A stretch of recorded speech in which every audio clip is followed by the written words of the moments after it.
So today, oppositional defiant disorder. Yep, another conversation.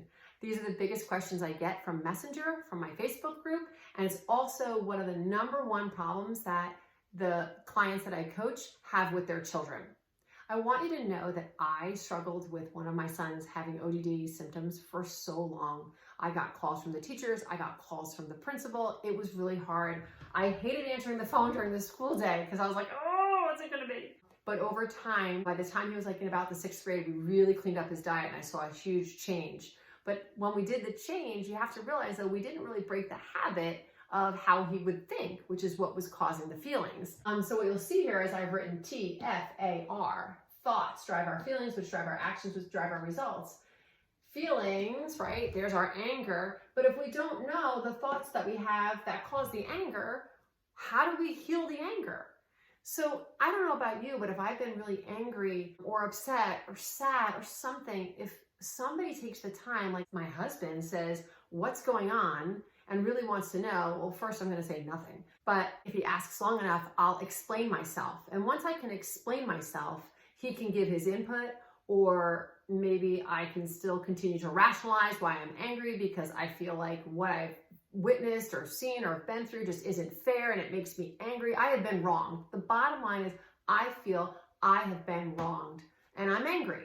The problem with our angry kids is that we don't take enough time to understand what they're thinking oftentimes that will set off their anger. What we do instead is when they get angry, we're like, yo, John, cut it out or relax. But we never found out why they're feeling that way. Not only that, a lot of times we don't take the time to see our children. And what I mean by see our children is, do you ever during the day point out to them like, wow, what a long day you're having. Today is so long at school. Wow, are you tired? Do you need a snack? Oh, they've given you homework? Oh my gosh, that's so much homework. Wow, okay, do you want to do it now? You want to do it a little bit later? You want your children to know that you see them. Because I don't know about you, but when I'm in a bad way and I'm feeling edgy and I come in and I just feel like then there's a sink of dirty dishes and there's loads of laundry, I'm very quick to be like, ugh. And my thought is, I've got to do it all myself. Like that, if I really examine that thought, it's probably like, oh, I got to do it all myself, or nobody's helping me. Whereas if instead I happened to come into the house and maybe I had a really great lunch with my husband, or I would have gone on a walk by myself and I was in this beautiful mood that when I come in and there's dishes in the sink or there's something to be done with the laundry, I don't flip out because I have a very different set of thoughts going on. My thoughts might be very calm and very peaceful, like, oh, guess there's a lot of laundry.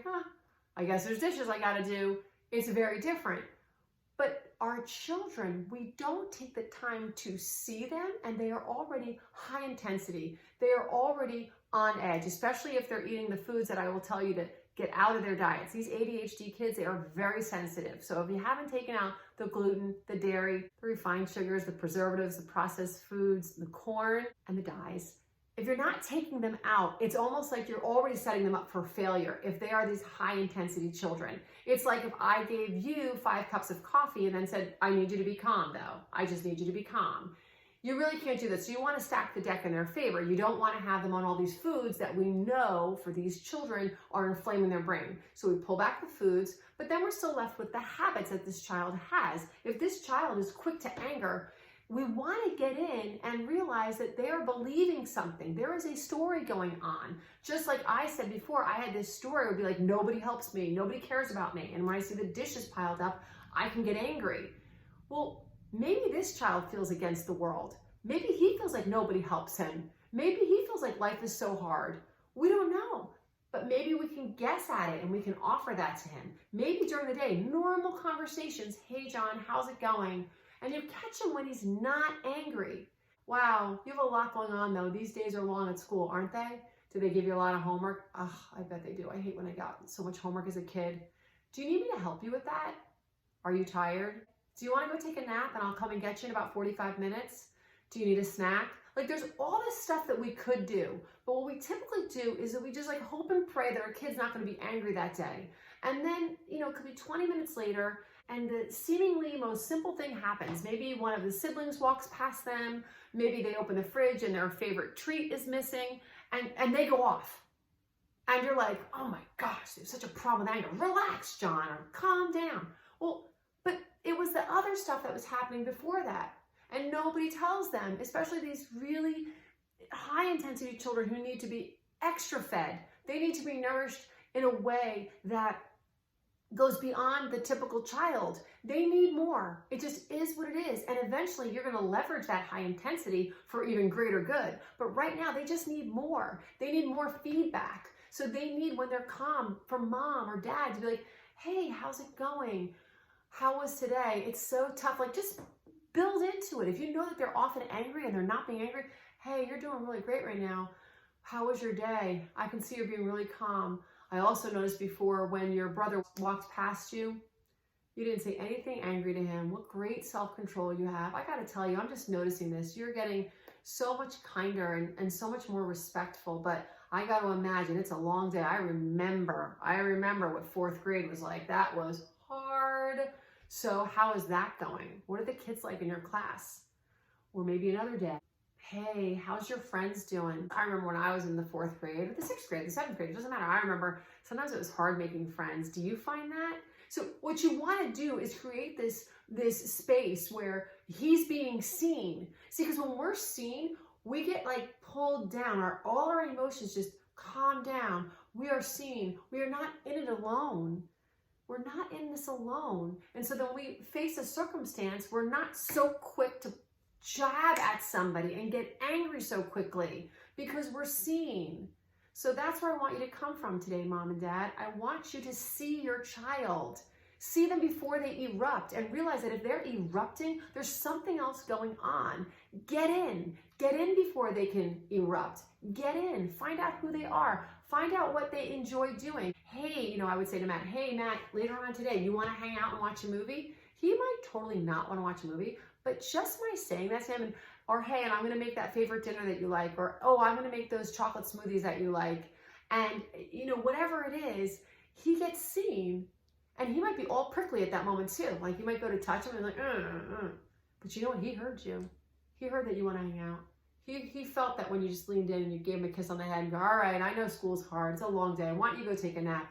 I need you to build this space and this environment in your home that is not just waiting for your child to get angry. I want you to get in instead and go, I wonder why my child is angry. Let's figure this out. So we remove the triggers that cause the brain on fire. But on the other end, we work with this habit of getting angry very quickly. And there's a reason there's a habit of that. There's a reason because there is habitual thinking that the world is out to get him. Maybe you need to show him that it's not. Okay? So mom and dad, you have way more control over this than you think. It is not hopeless. I am telling you, I have a child now, so he's 9th grade. Will he be the one who has a greater propensity to maybe snap at somebody? Yeah. But does he do it all the time? No, not at all. And do you know what I tell him all the time? You're so kind. I love when you're being respectful. I don't just blow smoke up but I'm really being honest because I catch him in times when he is being kind and respectful and considerate. I catch him in times when he's being organized and disciplined and all these other things. I catch him and I say it. And I let him then walk into that identity instead of the way I used to be with him years ago. Matt, cut it out. Just relax. Can't you calm down? Your brothers don't even want to hang out with you. That's what I used to do. So find out why he thinks that way. And you might say, well, it's irrational the way that he thinks. That doesn't matter. Haven't you gotten crazy angry and it's literally irrational, your behavior? You can sometimes even catch yourself like seething and you're like, oh my God, I gotta calm down. So they've just gotten caught in a loop. So get in, talk to them, explain to them, oh, I've been angry like that before. I hate what that feeling is like. I hate that. Also get in, how are you doing today? How's it going? Just get in so that they can know that you're that person that they can come to when they're feeling so angry, going, Mom, Charlie's really ticking me off and you better go talk to him because he just did this, this, and this. And I look right at Matt and I go, thank you so much for telling me. That is so annoying. He must be so aggravating right now. I know what that's like to have little sisters who can be so bothersome. Thank you for saying something to me and not taking care of it yourself. It really shows me that you are really respectful of him and you're really kind and you're very considerate of him. And in that moment, Matt will be like rolling his eyes like, wait a second. I wasn't trying to be kind and considerate to Charlie. I was really just ticked off at him and wanted you to get on him because I'm about to like scream at him.